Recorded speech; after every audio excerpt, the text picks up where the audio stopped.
Now can you see the screen?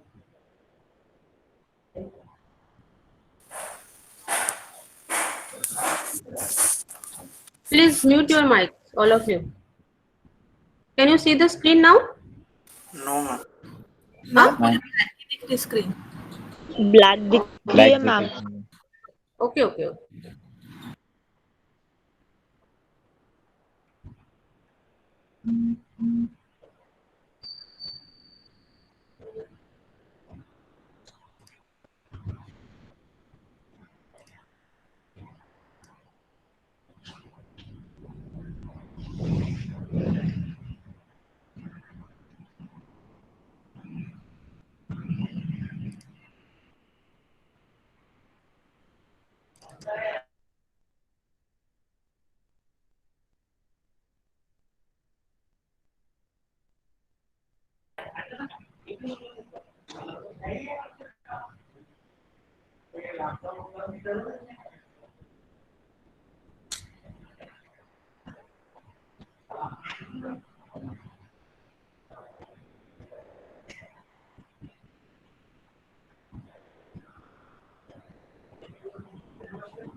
Yes, can you see now? Yes? No ma'am no नहीं नहीं नहीं दिख रहा? क्या प्रॉब्लम हो जाता है इसको? मेरे इसमें तो दिख रहा है, तो आपको क्यों नहीं दिख रहा? मैम हमारे स्क्रीन में वो यूकैम 5 दिख रहा है। हाँ? हमारे स्क्रीन पर वो यूकैम 5 ऐसे लिख के आ रहा है अभी सेम। नहीं यस दिख रहा मैम है? आपका तो दिख रहा है यू कैम साइड वाला क्या दिख रहा है? Cyber link you cam 5 please start your cam. ये क्या नया आ गया? ब्लैंक दिख रहा है क्या सब?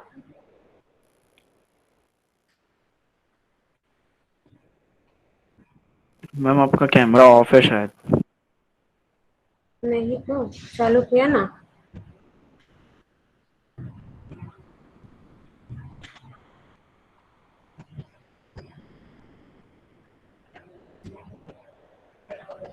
चालू ही तो है।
क्या प्रॉब्लम हो जाता है ये।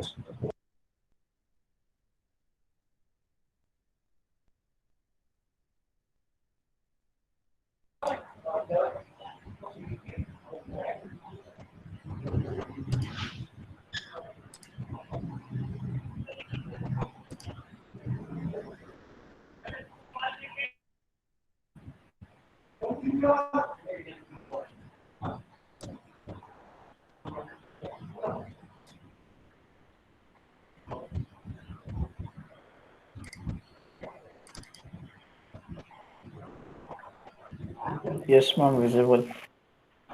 हाँ विजिबल है अभी मैम। आया। दिख रहे हैं Okay. Ma'am PPT. Okay okay okay. So can you see this unit 1 flexibility method? Yes, ma'am. Yes ma'am. Yes, ma'am.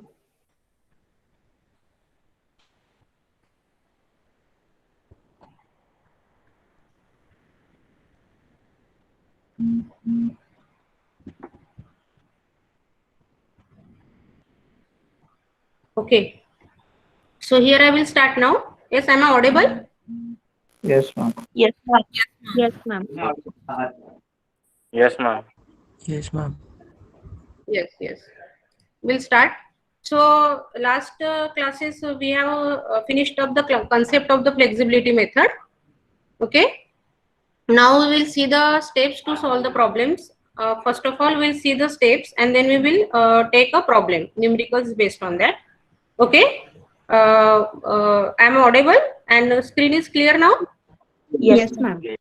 Okay. So first step of the analysis, steps for solving the problem. You see this one by one. Already I have taken one problem and I have finished all the steps. Okay.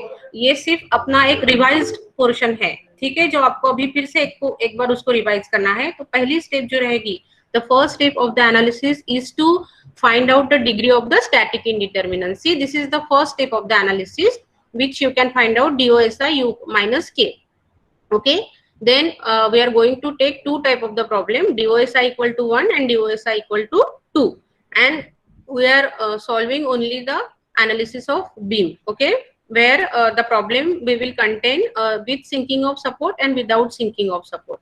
Okay. Then next step, once you find out this, you have to identify the redundant. Okay, redundant means one DOSI है, एक redundant reaction रहेगी, 2 DOSI है, 2 redundant reaction रहेगी. क्योंकि जो structure है that will be your indeterminate structure. You first find the DOSI and then identify the redundant. Then accordingly you make your structure as determinate structure by releasing the restraint. Okay, n is your number of DOSI.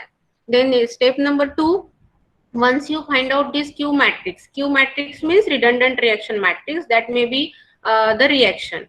Then in step number 2, you have to remove the redundant so as to make the structure determinate and apply the unit load at redundant point in the direction of redundant. First, the structure will be indeterminate, then we will find out DOSI, then we will remove redundant, structure will become determinate, and then we will apply the unit load at the redundant point in the direction of redundance. So first figure you will get the determinate structure with external loading. Second figure आपको will shows the unit load at redundant point without any external loading.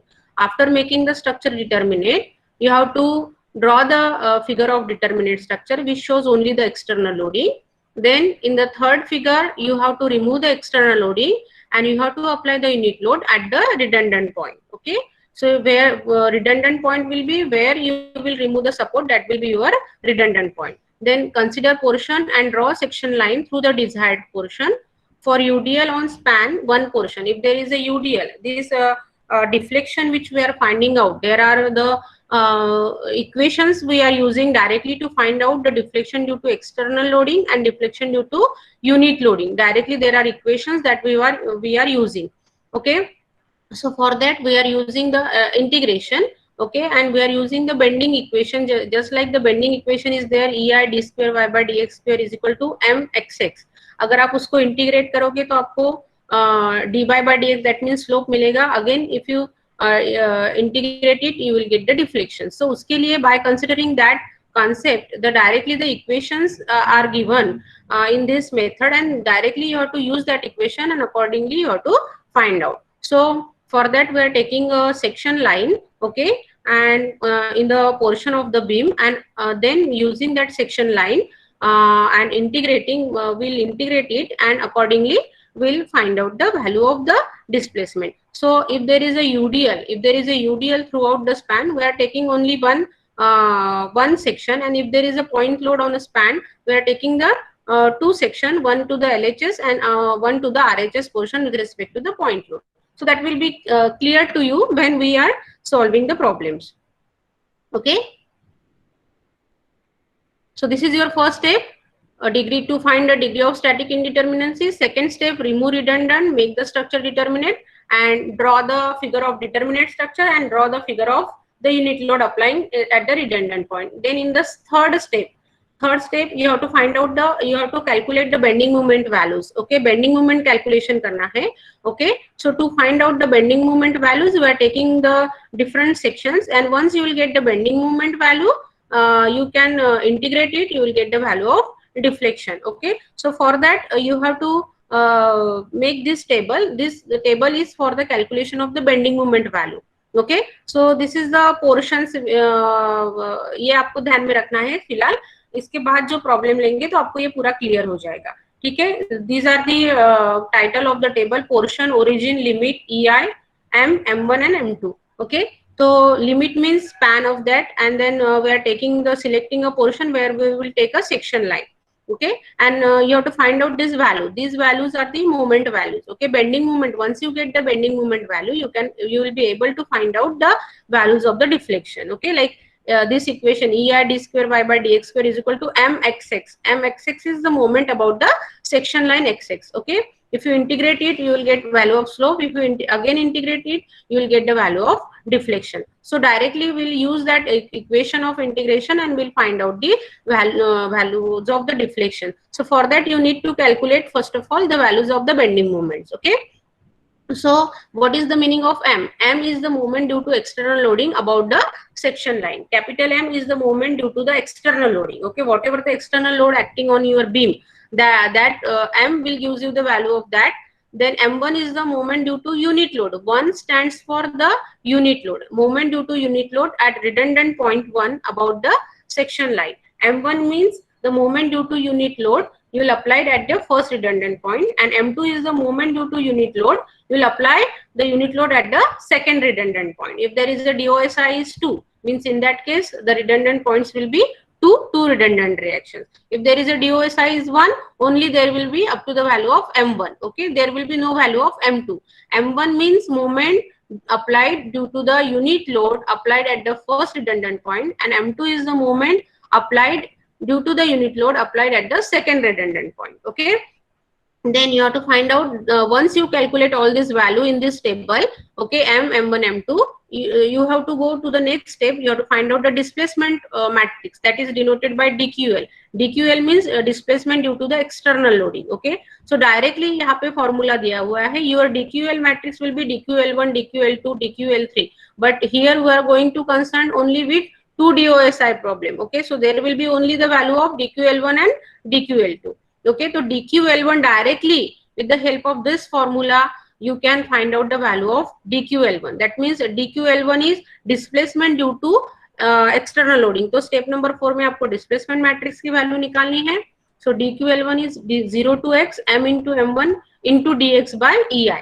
Okay, m ये फॉर्मूले आपको ध्यान में रखना है, m into m1 into dx, this is d here but actually it is dx by ei। so m is the moment due to external loading, okay, m1 is the moment due to unit loading applied at first redundant point। similarly dql2 0 to x m into m2 into dx by ei। बस ये दो फॉर्मूले आपको ध्यान में रखना है। अगर वहाँ if it is a 1 DOSI problem only there will be value of dql, means there will be dql will be equal to dql1। if 2 DOSI dql be dql1 dql both the value you have to calculate, okay। then similarly flexibility matrix applied due to unit loading displacement। so for flexibility matrix for 2 DOSI, this is a flexibility matrix already we have seen this f11 f12 f21 f22। so this is useful for 2 DOSI। if there is a f1 DOSI then f will be nothing but only f11, okay, f is nothing but f11, okay। so f11 के लिए formula दिया है, f11 is displacement at first point due to the unit load applied at the first redundant point, okay। ये पूरा मैंने आपको बताया था what is the meaning of this। f12 is the displacement at the first point due to the unit load applied at the second redundant point, okay। so f11 then f11 will be equal to 0 to x, 11 है तो यहाँ पे सिर्फ m1 into dx by ei आएगा, f11 m1 into dx by ei। then f12 f21 equal to 0 to x m1 into m2 into dx by ei। then similarly f22 0 to x m2 into dx by ei, okay। are you getting this? Yes, ma'am. Okay तो ये फॉर्मूले आपको ध्यान में रखना है। Similarly आपको ये दो फॉर्मूले सिर्फ ध्यान में रखने हैं, ठीक है। dql1 means m into m1, dql2 m into m2, ठीक है। m कॉमन रहेगा, यहाँ पे m1 यहाँ पे m2, f11 तो यहाँ पे सिर्फ m1 आएगा, f12 f21 m1 m2 आएगा और f22 m2 m2 आएगा, m2 into m2 into dx by ei। तो ये जो फॉर्मूले हैं वो आपको वैल्यू देगा फ्लेक्सिबिलिटी मैट्रिक्स का, ठीक है। Then in the next step of the analysis you use the basic equation of flexibility method. 1 DOSI problem है तो आपका बेसिक इक्वेशन रहेगा dql plus f into q is equal to 0, ठीक है। तो dql मतलब dql1, f मतलब f11 into q redundant, तो आपके पास f की वैल्यू रहेगी, dql की वैल्यू रहेगी, तो आपको q की वैल्यू मिल जाएगी, दैट मीन रिडंडेंट। और 2 DOSI के लिए आपको ये प्रॉब्लम ये इक्वेशन यूज करना है, ठीक है, dql1। तो इसके लिए डायरेक्टली ये फॉर्मूले है, आपको ये फॉर्मूले यूज करना है और प्रॉब्लम को सॉल्व करना है, ठीक है। तो ये आपको पूरी स्टेप्स ध्यान में रखना है। Then in case of sinking of support there means if your problem is of sinking of support there will be only change in the final equation, okay. Final equation मतलब ये जो इक्वेशन है 1 DOSI का या 2 DOSI का तो equal to 0 है, तो there will be no equal to 0, there will be the value of displacement means equal to delta रहेगा, यहाँ पे equal to delta 1 delta 2। मतलब अगर आपका सपोर्ट B सिंक हो रहा है तो you'll have to write down the value of delta B in matrix, and if there is a sinking of support of C, so then there will be two value delta B and delta C। so based on that the problem we will see that problem also, but in case of the sinking of support there will be only change in the final equation of the flexibility, no change to the other step, only equal to 0 जो रहेगा that will be equal to the value of the displacement, okay। then in the next step once you get the redundant reactions, okay, that q means redundant reaction, you have to apply the equations of equilibrium to get the other unknown forces, okay। then you have to use the static equilibrium conditions, you will get the other unknown forces, okay। then next step you have to plot SFD and BMD, okay। so these all 8 steps you have to follow to solve the problem of the beam using the flexibility method। then sign conventions you have to use here, sign conventions if this is a section line, okay, this is if suppose this is a section XX, okay, and if you choose the right hand side of your section, if you choose the right hand side of the section, your sign convention will be clockwise negative, anti-clockwise positive, and if you choose the left hand side of your section, Okay, if you choose the left hand side of your section, your clockwise will be positive, anti-clockwise will be negative. So these sign conventions you have to consider when you solve the problem of this. Okay, because we are taking a section line. Okay, and if the loading is on the right hand side of the section, naturally we will use the right hand side of the section. So in that case, your clockwise will be negative, anti-clockwise will be positive, and the left hand side of the section, clockwise positive, anti-clockwise negative. So these sign conventions you have to keep in mind while solving the problem. Okay, understood up to this? Understood up to this? Okay. Yes, ma'am. So ये steps आपको ध्यान में रखना है। और साथ में आपके पास कॉपीज वगैरह, मैंने बोला था कि कॉपीज साथ में रखो, कैलकुलेटर भी साथ में रखो। ओके, और जैसे जैसे मैं आपको प्रॉब्लम्स बता रही हूँ, एक्सप्लेन कर रही हूँ, ये नोट्स तो आपको मिलेंगे ही, बट आपकी प्रॉब्लम होनी चाहिए एटलीस्ट आप कैलकुलेशंस करो, वो स्टेप्स वो लिखते जाओ सो दैट प्रॉब्लम की प्रैक्टिस आपकी होती जाएगी। अदरवाइज सिर्फ आप अगर देखोगे तो आपको वो उतने स्टेज तक समझ में आएगा, बाद में आप भूल जाओगे और कैलकुलेशन मिस्टेक्स बहुत होती है। ठीक है, तो अभी अपन पहला प्रॉब्लम स्टार्ट करेंगे। ये पूरी स्टेप्स मैंने आपको बता दिया है, ये फॉर्मूले है, फॉर्मूले को रखना है और प्रॉब्लम को सॉल्व करना है। Okay, now the first problem we will see the analysis of beam by flexibility method. Okay, इसमें सिर्फ पहले यूनिट में अपने को बीम का ही एनालिसिस है। ठीक है, बीम का एनालिसिस है with sinking of support and without sinking of support. तो पहले अपन विदाउट सिंकिंग ऑफ सपोर्ट के प्रॉब्लम्स को सॉल्व करेंगे, उसके बाद विथ सिंकिंग ऑफ, ये दो टाइप के ही प्रॉब्लम अपने को सॉल्व करना है up to 2 DOSI। Okay, now this is the first problem 1. Analyze the beam as shown in figure by flexibility method and plot SFD and BMD. Okay, so this is a given problem, okay, where we have to analyze this beam. Okay, clear है, visible है this problem? Okay.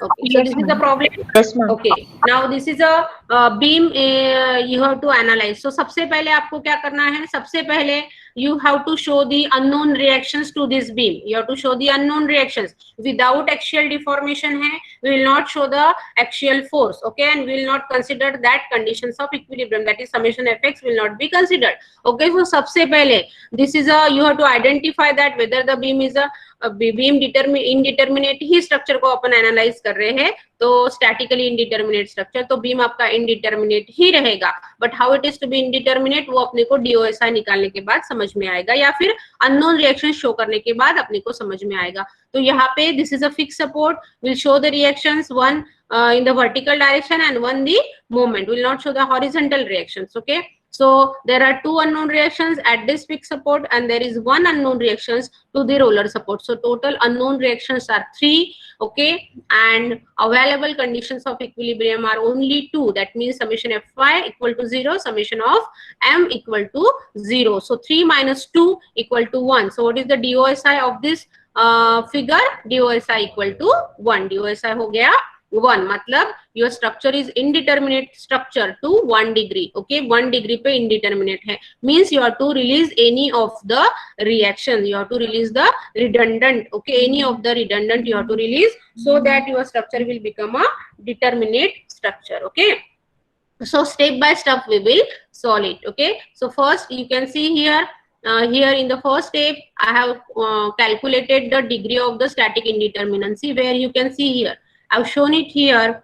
Okay, 2 unknown reactions at the fixed support RA and MA, 1 unknown reaction is RC. So this figure is your indeterminate structure. This is your indeterminate structures. Unknown reactions are more than available conditions of equilibrium. Okay, so this is the indeterminate structure. Then we will find out the DOSI 3 minus 2. Okay, so first step रहेगी आपकी to find the degree of static indeterminacy. 3 minus 2, u minus k, so equal to 1. Okay, now you have to identify the redundant. Okay, so generally what we are doing when we are identifying the redundant, DOSI 1 है, मतलब एक ही redundant reaction और एक ही reaction अपने को release करना है। ठीक है, so what we are doing, generally we are not doing anything to this fixed support, we are keeping as it is, and we will remove the reaction here, because ये reaction release कर दिया तो your structure will become a determinate structure, means we are releasing this support, we will releasing this support to make the structure determinate, means we are releasing this, means we are releasing this RC. Okay, so what is your redundant reaction Q? Redundant reaction Q क्या होगा? Q equal to, your support is applied at C, so your Q will be equal to RC. Your Q redundant reaction matrix क्या होगा? Q is equal to RC. एक ही reaction access में है तो एक ही आपको निकालना है. You have to release this restraint, means you have to release this support. Okay, so in the second figure, this first figure ma'am yes, RA को क्यों नहीं रिलीज कर सकते? RA को भी रिलीज कर सकते हैं. Okay, choice of redundant is not unique here, but यहाँ पे RA को रिलीज किया, बट ये फिक्स सपोर्ट है. ओके, ये फिक्स सपोर्ट है, RA को रिलीज कर सकते हैं तो आप रिडंडेंट RA भी ले सकते हो. ठीक है, because choice of redundant is not unique. But अपन क्या करते हैं फॉर द सिंप्लिसिटी, यहाँ पे दोनों MA भी है. ठीक है, तो अगर आपने RA को रिलीज कर दिया तो आपका रिडंडेंट रिएक्शन RA हो जाएगा. ठीक है, तो इसमें ऐसा कुछ ये नहीं है, बट फॉर द सिंप्लिसिटी यहाँ पे एक ही रिएक्शन है, यहाँ पे दो रिएक्शन है, तो अपन क्या करते हैं ये फिक्स सपोर्ट को एज इट इज रखते हैं. Okay, we are keeping this as it is and we are releasing इस साइड का सपोर्ट अपन रिलीज करते हैं. ठीक है, निकाल सकते हैं आप, RA को भी रिलीज कर सकते हो. ओके, क्योंकि मैंने पहले ही बताया था कि choice of redundant is not unique. Okay, you can go with your choice of redundant, इसीलिए फ्लेक्सिबिलिटी मेथड सिर्फ हैंड कैलकुलेशन के लिए यूज होता है. लेकिन मैंने आपको बताया है कि अपन फिक्स सपोर्ट को एज इट इज रखेंगे, इसको निकालने की जरूरत नहीं पड़ती क्योंकि RC को निकाल दिया, हो गया. ठीक है, तो either you can release RA or RC also, but I'm keeping this fixed support as it is. I will release one because only DOSI 1 है, तो मुझे सिर्फ एक ही रिलीज करना है. ओके, तो ये अगर अपन ने इस साइड से निकाल दिया, इसको ऐसे रखा तो प्रॉब्लम इजीली अपन मतलब वो सिंप्लिसिटी आ जाती है प्रॉब्लम में सॉल्व करने के लिए. ठीक है, अंडरस्टूड. तो ये यहाँ पे ये इनडिटर्मिनेट स्ट्रक्चर है. फिर अपन C को रिलीज करेंगे, मतलब RC को रिलीज करेंगे. So we will remove this support. Okay, we will remove this support. So in the second figure, what you have to draw, the first figure जो रहेगी वो आपकी इनडिटर्मिनेट स्ट्रक्चर रहेगी. सेकेंड फिगर रहेगी remove this support, remove the support C. Okay, and make the structure as determinate structure. Okay, remove support C and make the structure as determinate structure. ये जो आपको अभी स्ट्रक्चर मिलेगा वो cantilever structure मिलेगा. So this figure will be a determinate structure. So first figure आपकी रहेगी indeterminate structure, second figure रहेगी आपकी determinate structure by removing support C. By removing support C, show the external loading as it is. Okay, show the external loading as it is. So ये आपकी हो गई figure 1, ये हो गई figure 2, और थर्ड फिगर में आपको क्या करना है, you have to remove the external loading. Okay, you have to remove the external loading and you have to apply the unit load to the redundant point. You have to apply the unit load to the redundant point. So what is your redundant point? Your redundant point is point C, जो अपन release कर रहे हैं. Point C is your redundant point. So you have to apply the unit load to the redundant point. There is only one redundant point because DOSI is 1, because we have released only RC. Okay, so your redundant point will be C. Okay, and you have to apply the unit load in the direction of RC. In the direction of RC, you have to apply the unit load. Okay, so these three figures you have to draw. First figure is indeterminate structure, show all the unknown reaction. Then second figure is remove the redundant reaction. So आपका Q matrix क्या होगा अभी? Q matrix will be equal to, what is your redundant reaction? RC. So Q matrix will be equal to RC. That you can write down here. Okay, here you can see Q is equal to RC because I have released this RC. So this is the second figure. And third figure, remove the external loading and apply the unit load to the redundant point. Okay, so मैंने concept आपको जो बताया था, जब मैंने आपको concept बताया था तो इसी कंसेप्ट से अपन गए थे. Okay, we have find out the deflection due to this external loading. Okay, to the determinate structure. उसके बाद अपन एक्सटर्नल लोडिंग रिमूव किया था and we have applied the unit loading. Okay, I got these steps, students? Yes, ma'am. Okay, तो ये हो गया apply unit load at redundant point in the direction of redundant. उसके बाद आपको क्या करना है, directly we will use the formulae, but to use that formulae we need the value of bending moment. Okay, तो उसी लिए अपन क्या करेंगे, we will select a section line. We will select a section line. तो जैसे यहाँ पे पॉइंट लोड है, यहाँ पे पॉइंट लोड है, तो ये पॉइंट लोड क्या कर रहा है, ये जो बीम को डिस्ट्रीब्यूट कर रहा है दो पोर्शन में। ओके, तो एक पोर्शन आ रहा है आपका ए बी पोर्शन और एक पोर्शन आपका आ रहा है बी सी, क्योंकि ये पॉइंट लोड की वजह से इस साइड में जो बेंडिंग मोमेंट रहेगा और इस साइड में जो बेंडिंग मोमेंट रहेगा वो डिफरेंट रहेगा। अगर यहाँ पे कंप्लीट यूडीएल रहता throughout this span, if there is a complete UDL, how much the section line we will select? If there is a complete UDL to this span, we'll select only one section line. Okay, we'll select only one section line. But as this is a point load, so point load के इस side में right hand side or left hand side, the naturally the moment will be different. So what we are doing, whenever there is a point load, we are taking a two section line, one to the RHS of the point load and one to the LHS of the point load. Okay, so due to this point load, your beam will get divided into two portions. So one portion will be CB and one portion will be BA. तो अपन क्या करेंगे, we have removed this support, we have removed this support, so we will do our calculation from this end to this end. Okay, free end to fixed end, free end to fixed end. So first of all, our portion will be, our portion is nothing but the beam. Portion means one span, a span we can say. So as we have released this support, our first portion will be CB and we will select one section line X11 throughout this आपको draw करना है. We select one section 11 at a distance of X from this end C. Free end से कभी भी आपको उसका लेना है, सेक्शन का डिस्टेंस लेना है from the free and. Okay, तो ये सपोर्ट अपन ने रिलीज कर दिया, तो ये फ्री एंड हो गया. तो this is your first portion, this is your first portion CB portion, where we have select a section line XX 11 at a distance of X from the end C. तो ये X यहाँ पे दिखाया है, same X रहेगा और यहाँ पे भी सेम X रहेगा. ठीक है, section 11 at a distance of X from the end C. So what is your first portion? First portion हो गया CB, portion is CB and what is the origin? Origin will be the free end जो है. Okay, we are going from this end to this end. We are going from this end to the first portion will be CB and what will be your origin? Origin will be C. Origin will be C. तो एक section लिया अपन ने, section 11 to the portion CB. Second portion जो है, second portion है आपका BA portion. Second portion is BA portion where we will select a section 22. We will select a section 22 at a distance of X. What is your free end? Your free end will be B. ये दो portion हो गया CB और BA. So section 22 at a distance of X from the free end B. From the free end B. Okay. Now the portion will be two, CB portion and BA portion. CB portion के लिए what is the origin? Origin is C. And BA portion के लिए what is the origin? Origin is B. Origin is B. Now this is the sections we have selected. Okay, this is the section. Understood up to this? Yes, ma'am. Yes, Okay. And what will be the limit? क्योंकि ये पूरा अपने को वो bending moment calculation के table में डालना है, जो मैंने आपको बताया table. Portion, origin, limit. Portion, origin, limit. तो अभी CB पोर्शन लिमिट यानी क्या? यहाँ पे क्या रहेगा? What is the limit? 0 to 4. यहाँ पे क्या रहेगा? लिमिट फ्री एंड यहाँ से स्टार्ट कर रहे हैं XX, तो यहाँ पे X की वैल्यू कितनी रहेगी? 0. यहाँ पे X और यहाँ पे कितना रहेगा? 4. स्पैन कितना है? 4. तो आपकी लिमिट कितनी हो गई? 0 to 4. 0 to 4. और second portion BA, what is your origin? Origin is B. यहाँ पे X की वैल्यू कितनी रहेगी? 0.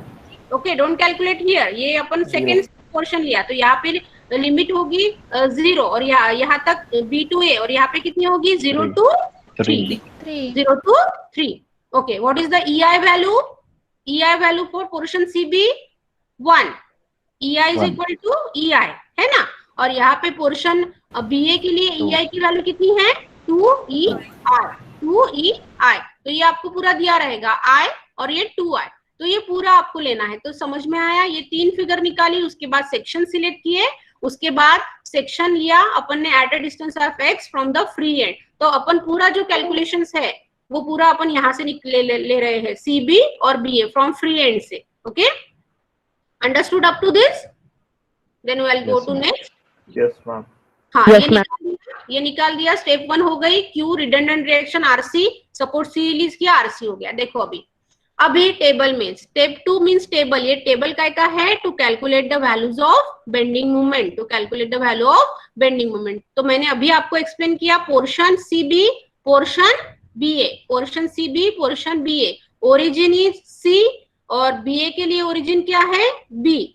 Limit 0 to 4, 0 to 3। EI CB portion के लिए एटलीस्ट आपने वो फिगर अगर आपने ड्रॉ किया होगा तो फर्स्ट पोर्शन के लिए सीबी में आपका EI है 1 I है और BA में 2 EI है। यहाँ तक I think there is a no problem, only you to write down that. Okay, ये पूरा। अभी important is how to calculate M and M1, M and M1। यहाँ पे M और M1 ही रहेगा क्योंकि 1DO ऐसा है। ओके, M और M1। What do you mean by M? What do you mean by M? Moment of external loading. Moment due to the external loading. External loading. Moment due to external loading कौन से दो portion में निकालना है, CB और BA में। CB जितने भी पोर्शन रहेंगे आपको निकालना पड़ेगा। तो यहाँ पे CB और BA, moment due to external, तो which figure you will refer there to calculate the M value? Which figure you will refer? You will refer this figure. You'll refer बस ये दो ही फिगर रेफर करने हैं। तो ये तो इंडिटरमिनेट स्ट्रक्चर है, अपने को डिटरमिनेट स्ट्रक्चर बना दिया। तो from this figure you will get the value of M। Okay, from the B figure, second figure you will get the value of M and from this third figure you will get the value of M1। अभी M1 क्या है? What is the value of moment Moment due to unit load as redundant. unit loading, moment due to the unit load applied at the redundant point, applied at the redundant point। आपका redundant point C है और 1। Okay, C means 1। तो अभी आपको ये दो values निकालना है। M is moment due to external loading and M1 is moment due to the unit load applied at the first redundant point। Okay, now we'll see how to calculate this। तो ये जो figure है, ये आपको जो figure निकालनी है, second figure will use M, moment due to external loading, and third figure will gives you the value of M1, moment due to unit loading, moment due to unit loading। Okay, now first portion will, in both the portion you have to calculate। Now first portion CB, second portion is BA। first portion is CB, second portion is BA। तो वो जो value आपको निकालना है, that value should be in X, in terms of X रहेगा। फिर अपन उसको integrate करके आंसर निकालेंगे। तो ये जो है X यहाँ पे दिखाया, this is nothing but X here also. Okay, so this is the value of X which I have not shown here. But पहले पोर्शन में निकालना है CB, पहले पोर्शन में निकालना है CB, सेक्शन 1-1 के अलॉन्ग निकालना है moment of this external loading, moment of this. तो अपन ने सेक्शन कहाँ से लिया है, सेक्शन 1-1, ये आपका X है, इन टर्म्स ऑफ X निकालना है। सो what is the value of moment of this external loading, which portion we will consider? यहाँ पे आपको दो, either you can choose the right hand side of the section or the left hand side of the section, so which will be easy to, because we have to calculate in terms of X। so which portion of the section you will consider? right hand side of the section, क्योंकि अगर आप ये section Right hand side. Right hand side, क्योंकि ये free hand है तो अपन always we will choose the right hand side of the section. तो ये जैसा आपका सेक्शन 1-1 है और ये डिस्टेंस है X, ये डिस्टेंस है X। तो मुझे बताओ moment due to this external loading, only there is a point load, सिर्फ पॉइंट लोड है, जितनी भी एक्सटर्नल लोडिंग रहेंगी वो निकालना पड़ेगा, लेकिन यहाँ पे सिर्फ पॉइंट लोड है 100 किलो न्यूटन का। So what is the moment of this external loading to the right hand side of this section 1-1? 0 होगा, 0 होगा। हाँ, why 0? Why 0? Because 100 kilo Newton load आपका कहाँ पे एक्ट हो रहा है? It is on the left hand side of the section. Now there is a no loading on the right hand side of the section। और अपन ने क्या choose किया है? We have chosen the right hand side। Okay, we have chosen the right hand side because this is a, यहाँ से free hand है, ये portion लिया अपन ने CB और यहाँ से सेक्शन X डिस्टेंस लिया। So always if there is a such type of the case, okay, you choose the right hand side of the section। Okay, और अगर आपका मान लो कि यहाँ पे फिक्स सपोर्ट है और यहाँ पे रोलर सपोर्ट है, उल्टा भी हो सकता है प्रॉब्लम, तो in that case you choose the, तो फ्री एंड आपका यहाँ पे रहेगा, तो यहाँ पे एक सेक्शन आप लोगे, तो in that case you choose the LHS of the section. Okay, तो वो उस केस में साइन कन्वेंशन अलग होगा, अभी इसमें साइन कन्वेंशन। तो if you choose the right hand side of the section,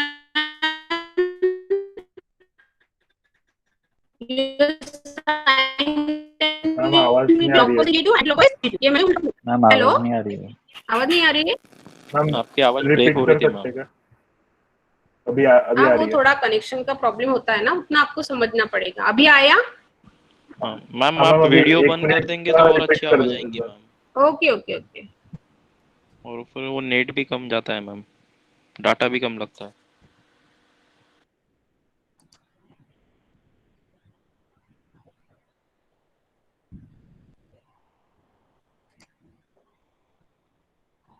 अभी yes ma'am, perfect. Yes ma'am ठीक है। Okay, yes ma'am. तो ये आपको समझ में आया? अभी in the portion CB, yes ma'am. moment of this external loading will be 0. I think there should be no doubt. Okay, CB portion में moment of 100 kilonewton 0 हो जाएगा। Now in the come to the BA portion, come to BA portion, what is the moment of this external loading to the section 22? ये at a distance of x है, मतलब ये भी x ही है।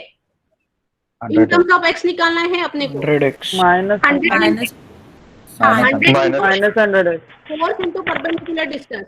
लेकिन ये कैसे जा रहा है? Clockwise. Okay, about this section line अपने को मोमेंट लेना है, और ये x है, तो ये कैसे जा रहा है? Clockwise. Clockwise. So what is the sign convention? Positive. Right hand side में clockwise minus, anti clockwise plus, clockwise minus, anti clockwise plus. तो अभी ये क्लॉकवाइज है, तो कितना वैल्यू होगा? Positive. -100। नहीं ना बेटा, right hand side, left hand side में तो लेफ्ट हैंड साइड नहीं ना ले रहे अपन, ये सेक्शन 11 है, ये राइट हैंड साइड ले रहे, और ये सेक्शन 22 है। आपका फोर्स एक्सटर्नल लोड है, राइट हैंड साइड में ही है ना एक्ट हो रहा है, लेफ्ट हैंड साइड में है क्या? लेफ्ट हैंड Okay, साइड में okay, मूवमेंट yes. जरूर रहेगा। ठीक है, समझ गया। यस समझ में आया? तो ये राइट हैंड साइड में एक्सटर्नल लोडिंग है अभी 100, लेकिन ये सेक्शन 11 के राइट हैंड साइड में there is no external loading, इसलिए 0 आया मोमेंट CB पोर्शन में। लेकिन BA पोर्शन में क्या आएगा? Will choose the right hand side. ये लेफ्ट हैंड हो गया, ये राइट, आप मेरा कर्सर देखो, राइट हैंड साइड, तो ये राइट हैंड साइड सेक्शन हो गया, और ये फोर्स है, और ये उसका परपेंडिकुलर डिस्टेंस है x। ओके, तो इसको अगर अपन ने अबाउट दिस सेक्शन लाइन लिया तो 100 into x, और कैसे जा रहा है? क्लॉकवाइज। कैसे जा रहा है? क्लॉकवाइज। तो कितना हुआ? -100 into x। Sign convention minus, clockwise minus लगना है। ठीक है, समझ में आया? दो पोर्शन में, CB में 0 और BA में -100 into x। Then second figure will gives you the value of m1. Second figure will gives you the value of m1, moment due to unit loading. Okay, तो second figure में we are removing external loading, only we are showing only the unit loading, यानी अपनी value of W कितना है? 1। Value of W कितना है? 1। ये अपने को वैल्यू ऑफ फ्लेक्सिबिलिटी देगा। ठीक है, तो अभी फिर से उसी दो पोर्शन में, ओके, CB पोर्शन में, CB पोर्शन में और BA पोर्शन में, what is the CB portion? What is the value of moment? m1। m1 कितना होगा? 1x।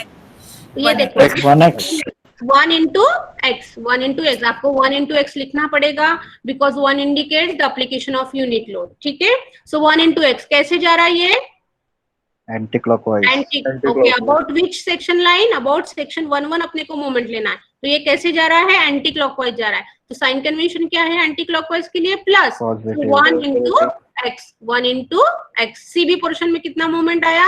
1 into x plus. Then similarly in BA portion, BA portion में load यहाँ पे है आपका, लोड यहाँ पे, what is the perpendicular distance about this section 22? कितना परपेंडिकुलर डिस्टेंस होगा? 4 + x। 4 ये x है, ये इन टर्म्स ऑफ, और ये डिस्टेंस कितना लेना? ये x नहीं लेना है अभी, BA पोर्शन में ले रहे हैं अपन, तो ये x, और ये स्पैन कितना है? 4। ये स्पैन कितना है? 4। तो कितना हुआ? 4 plus x, यानी टोटल जो आपका मोमेंट है that is 1 into 4 plus x, 1 into 4 plus x. Understood? Understood the calculation of moment? देखो लिखा है पूरा यहाँ पर, ये लिमिट में कुछ प्रॉब्लम है? नहीं। Okay, I think they should know other problems. तो ये पूरा अपन ने लिख लिया। ठीक है, उसके बाद डिस्प्लेसमेंट मैट्रिक्स अभी 1 DOSI का है, तो आपका इक्वेशन ऑफ फ्लेक्सिबिलिटी क्या रहेगा, DQL plus F into Q equal to 0। ठीक है, अभी डिस्प्लेसमेंट मैट्रिक्स आपको निकालना है, DQL की वैल्यू निकालनी है 0 to x m into m1 into dx by EI। Okay, m into m1 into dx by EI, सिर्फ DQL इक्वल टू DQL1। तो DQL की वैल्यू आपकी निकलेगी दोनों पोर्शन में CB plus BA, CB plus BA, CB में m into m1 into dx by EI, BA में m into m1 into dx by EI। Okay, उसको ऐड करना है आपको। ठीक है, तो पहली लिमिट कितनी है, 0 to 4, 0 to 4, m की वैल्यू 0, m1 की 1x, तो 0 इंटू 1x ये डायरेक्टली 0 आ जाएगा। ओके, और BA पोर्शन में कितना है, limit 0 to 3 m into m1, that means minus 100 into x into 1 into 4 plus x और x plus 4 into dx by, और EI वैल्यू आपको ध्यान में रखना है, EI आपने यहाँ पे गलती कर दी तो आपके पूरा कैलकुलेशन मिस्टेक हो जाएगा। EI आपको जितना दिया है स्पैन का उतना ही लिखना है, यहाँ पे 1 है, यहाँ पे 2 है, तो यहाँ पे डिवाइडेड बाय 2 EI आएगा, डिवाइडेड बाय 2 EI आएगा, 0 to 3, तो ये जो है ये 0 plus 0 to 3 minus 100 into x into 4 plus x into dx by 2। इसको आप डायरेक्टली कैलकुलेटर पे सॉल्व कर सकते हो। ओके, मैन्युअली सॉल्व करने की जरूरत नहीं, कैलकुलेटर में ये इक्वेशंस डालो और आंसर निकालो। Okay, so have calculated it. Hello, कर रहे हो? हाँ, करके देखो, यहाँ पे तो सब रेडी है, लेकिन आप करके देखो, it comes out to be, ये 0 है और ये m की वैल्यू है और ये m1 की वैल्यू है, और 2 EI आपको रखना है into dx by EI 0 to 3।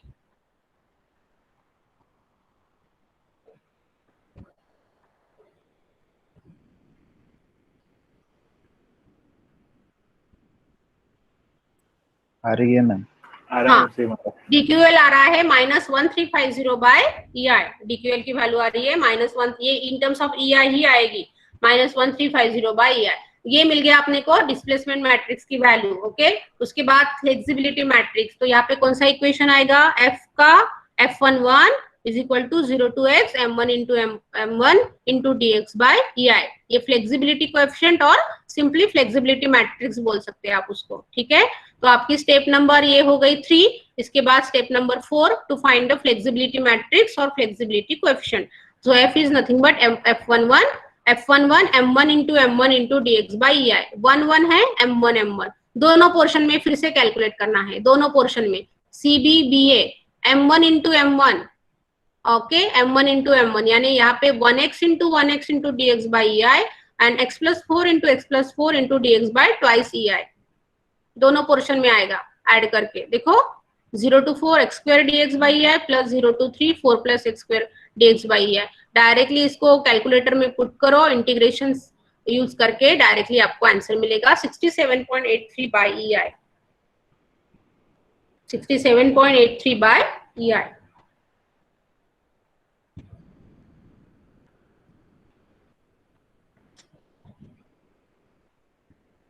Okay,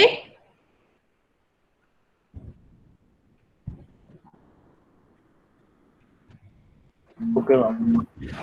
now use the basic equation of flexibility. What is the basic equation 1 DOSI के लिए, DQL plus F into Q, Q माने RC, Q यानी RC, so F यहाँ पे equal to 0 है, DQL plus F into Q equal to 0, Q is RC, तो ये value put करो, आपको RC की वैल्यू मिलेगी। रिएक्शन एट C, ये रिडंडेंट रिएक्शन आपको मिल गया, पूरी फ्लेक्सिबिलिटी मेथड को यूज करके अपने को रिडंडेंट रिएक्शन मिल गई RC 19.9 kilo Newton. EI cancel हो जाएगा। Okay, so you will gate 19.9। ठीक है,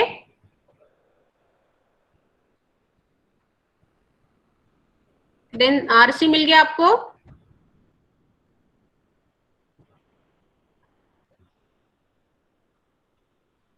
RC 19.9 मिल गया। Yes ma'am. ओके, नाउ ये आपको ये रिएक्शन मिल गई, अननोन रिएक्शन मिल गई। अभी बचे कितने, 2, MARA कैसे निकालोगे, ये फिगर विजिबल है ना? Yes ma'am. हाँ, MARA कैसे निकालोगे अभी? ये आपका एक्चुअल स्ट्रक्चर है। हाँ, ये एक्चुअल स्ट्रक्चर है। अपन ने स्ट्रक्चर को सॉल्व करने के लिए उसको डिटर्मिनेट बनाया था, लेकिन ये आपका एक्चुअल स्ट्रक्चर है जिसको आपको एनालाइज करना है। तो वो रिडंडेंट रिएक्शन को अपन ने फ्लेक्सिबिलिटी से कैलकुलेट कर दिया। तो you show that redundant reaction here RC 19.9 मिल गई, RC 19.9 मिल गई। अभी दो बचे रिएक्शन RAM में, इसको कैसे निकालेंगे? सिंपल कंडीशन ऑफ इक्विलिब्रियम से। मैंने यहाँ पे कैलकुलेशन शो नहीं किया है, डायरेक्टली निकाला है मैंने यहाँ पे, because it is very easy. आप फर्स्ट ईयर से पढ़ रहे हो उसको, ठीक है। तो अभी क्या इक्वेशन आएगा RA निकालने के लिए? I'll get the value of RA plus 19.9 into 100. हाँ, summation f equal to 0, RA plus RC equal to 100. So what is the value of RA you are getting? You're getting RA is 80.1. 80.1 मिल रहा है, ठीक है। तो वो आप side में equation लिख सकते हैं या डायरेक्टली भी लिखा तो भी चलेगा, इसमें कोई मार्क वगैरह कटते नहीं, आपके सिर्फ आंसर सही होने चाहिए। ओके, ये कैलकुलेशन दिखा है अभी नहीं तो भी चलेगा, ठीक है। Similarly calculate the moment at A, calculate the moment at A. कहां से कैलकुलेशन करोगे? C से। C से कैलकुलेशन करना है आपको। जनरली अपन ऐसे ही करते हैं, C से कैलकुलेशन करना। Sign convention will be anti clockwise plus, clockwise minus, तो you will get the moment at A. So क्या आएगा? ये देखो 100 into 3 minus 19.7 into 7, कैसे भी आप कर सकते हो, या फिर यहाँ से साइन कन्वेंशन आप कैसे भी यूज कर सकते हो, ठीक है। तो ये मोमेंट आपका 160.7 आ रहा है। Yes ma'am. ओके, 160.7 मोमेंट आ गया, ठीक है। Moment at A 19.9 into total span 7, 19.9 into plus 100 into, या फिर ये एंटी क्लॉकवाइज है तो 19.9 इंटू 7 माइनस 100 इंटू 4, ये 3 है कि 4 है, 100 इंटू 3, 100 इंटू 3, तो आपको ये मोमेंट मिल जाएगा 160.7 किलो न्यूटन मीटर। मिल गया। अभी पूरे अननोन रिएक्शंस मिल गए, RC, RA, MA। अभी आपका नेक्स्ट क्या है? Plot the shear force diagram. Okay, तो ये सभी को पता है शेयर फोर्स डायग्राम कैसे निकालना पड़ता है। यहाँ पे आपका A पे है 80.1, ये जाएगा फिर 100 से नीचे और ये आपको मिलेगी 19.9, तो ये आपका शेयर फोर्स डायग्राम हो गया, ठीक है। What is your bending moment diagram? Anti clockwise, so 160.7, ये माइनस आ रहा होगा मोमेंट, ठीक है। और मोमेंट एट B कैसे निकालोगे अभी? What is the moment at B you will get? Under the load आपको मोमेंट निकालना पड़ेगा, under this loading. Then only you can plot the bending moment diagram. ठीक है ना? ये नेट बेंडिंग मोमेंट मिलता है आपको, ये नेट बेंडिंग मोमेंट डायग्राम मिलेगा। तो एक बार BMD बताइए फिर से। BMD बताओ, यही तो है BMD। ये मोमेंट एट ए मिल गया, यस 160.7। आपको A पे मोमेंट निकालना पड़ेगा, B पे, C पे मोमेंट कितना रहेगा बताओ? कैलकुलेशंस कैसे करेंगे अपन मोमेंट के? What is the moment at C? 0 0। कहां से कैसे कैलकुलेशन कर रहे हैं अपन? यहां से लेके from this side to this end, okay. So moment at C कैसे रहेगा? कितना रहेगा? 0, इन सपोर्ट है, सो मोमेंट एट C 0। यहां से लेके ऐसे जाएंगे from this end to this end, okay. So moment at C is equal to 0। तो यहाँ पे मोमेंट देखो कितना आया? 0। यहाँ पे साइड में लिखो आप, moment at C equal to 0, ओके। Then moment at B, moment at B बताओ कितना आएगा? RC into 4. RC into 4, RC into 4. What is the value of RC? 19.9 into 4 into 4, कितना आया? 79.6 आना चाहिए। वो 79.6 आता, ये 73, वो थोड़ा सा ये हो गया, आप करेक्ट कर लो उसको, ठीक है। लिखते टाइम वो 73 हो गया, लेकिन वो 79.6 आता है। 19.9 into 4, और अगर आपने यहाँ से भी कैलकुलेशन किया तो उतना ही आता है, यहाँ से भी कैलकुलेशन किया तो भी उतना ही आता है। ये 160.7, 80.1 माइनस 100 तो आपको 79.6 मिलेगा। लेकिन अपन यहाँ से फ्री एंड से कैलकुलेशन करना कभी भी, तो मोमेंट एट C 0, यहाँ पे 0 है, यहाँ पे 79.6 पॉजिटिव मोमेंट आया होगा, और मोमेंट एट A आप कैलकुलेट करके देखो, इतना ही आएगा 160.7 आ रहा है। कितना आ रहा है Yes, मोमेंट एट ma'am. ए? कैसे कैलकुलेशन किया? 19.9 इंटू 7, 19.9 इंटू 7 प्लस, और ये -100 इंटू 3 कितना आया? 160.7। Okay, Minus. -160.7 आया। Yes, हाँ ma'am. यस और ये पॉजिटिव आई, ये प्लस आई, ये प्लस Yes, आई, तो निगेटिव बेंडिंग मोमेंट अपन नीचे दिखाते हैं, प्लस ऊपर दिखाते हैं। तो यहाँ पे 0 मोमेंट, यहाँ पे 79.6 और यहाँ पे 160.7। उसके अकॉर्डिंग आपको बेंडिंग मोमेंट डायग्राम प्लॉट करना है। ये आपका पॉजिटिव, ये नेगेटिव, ये पॉजिटिव और ये नेगेटिव। आया समझ में? मैम 79.6 वाली वैल्यू नेगेटिव Yes, नहीं ma'am. आएगी क्या? जैसे 19.9 अपन एंटी क्लॉकवाइज जा रहे तो। अरे बाबा, मैं क्या बोल रही, अपन calculation this end to this end कर रहे हैं, तो कैलकुलेशंस में अपन साइन कन्वेंशन चेंज होता है ना अपना। यस एंटी क्लॉकवाइज प्लस ले रहे हैं, क्लॉकवाइज माइनस ले रहे हैं, आप कोई भी साइन कन्वेंशन यूज करते हो, कर ओके सकते हो, है ना? तो यहाँ से अपन ले रहे हैं, तो ये पूरा अपन एंटी क्लॉकवाइज प्लस ले रहे हैं, क्लॉकवाइज माइनस ले रहे हैं। ठीक है, ठीक है। हाँ, तो ये प्लस आया, ये माइनस आया। Are you getting? Yes, ma'am. Yes okay, तो पहला प्रॉब्लम समझ में आया? प्रॉब्लम समझ में आए, स्टेप समझ में आई, ऐसे ही फॉलो करनी है पूरे इसमें। स्टेप्स यस को मैम। लर्न करो, आप स्टेप्स को लर्न करो, फॉर्मूले को लर्न करो, बाकी कुछ नहीं करना है, बस यही है, सिर्फ प्रॉब्लम चेंज होंगे, एक्सटर्नल लोडिंग चेंज होंगी, बस बाकी कुछ नहीं होगा। और आप you should be perfect in shear force diagram and bending moment calculation. नहीं तो बहुत सारे स्टूडेंट्स का वही प्रॉब्लम होता है। तो you just perfect in this, और कैलकुलेशन मिस्टेक नहीं करेंगे तो बाकी इजी है। ठीक है, सो मैम टुमारो, ये ओके, यस, सॉल्यूशन वाली पीपीटी आप क्लासरूम में शेयर कर लीजिए ना। हाँ जी। ये वाली सॉल्यूशन की, हाँ मैम, मतलब हमको एक बार देखना है तो इसमें से देख सकते हैं फिर से। ठीक है, ठीक है, कर दूंगी मैं आपकी पहली वाली भी पीपीटी शेयर कर दूंगी और ये भी पीपीटी आपको शेयर कर दूंगी। ठीक है, ओके मैम, थैंक यू। हाँ कल और 2 प्रॉब्लम्स करेंगे तो जितने भी आपके डाउट्स है वो क्लियर हो जाएंगे। कुछ ऐसा मुझे अलग साइड में जाके समझाने की जरूरत है क्या, कि आपका नो क्लियर हो रहा है? नो मैम क्लियर है मैम Clear हो रहा, ma'am. क्लियर हो रहा है ना? ठीक है, ठीक है, क्योंकि न्यूमेरिकल सब्जेक्ट है तो थोड़ा सा अभी प्रॉब्लम ये होगा, क्योंकि जैसे ब्लैक बोर्ड में पढ़ाना अलग होता है और यहाँ पे पढ़ाना अलग होता है। फिर भी I am trying to give my best so that you will understand each and every steps. Okay, yes ma'am. Yes ma'am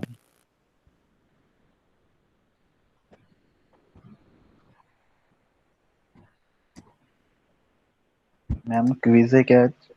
आज नहीं डाली मैंने, मैं डाल दूंगी तो मैं आपको इन्फॉर्म कर दूंगी। अभी मैंने बनाई नहीं, बना लूंगी तो डाल दूंगी, ओके वैसे इन्फॉर्म कर दूंगी। ठीक है, okay ma'am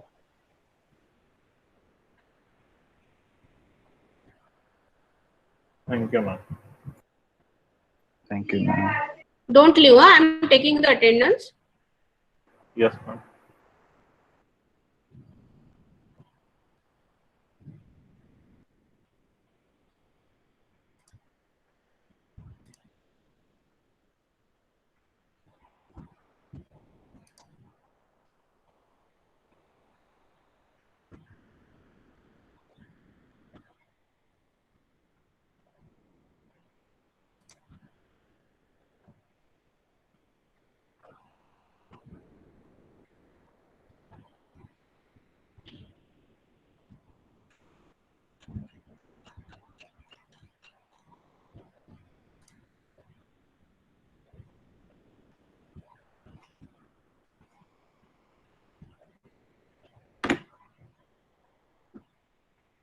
now you can leave the class. Okay ma'am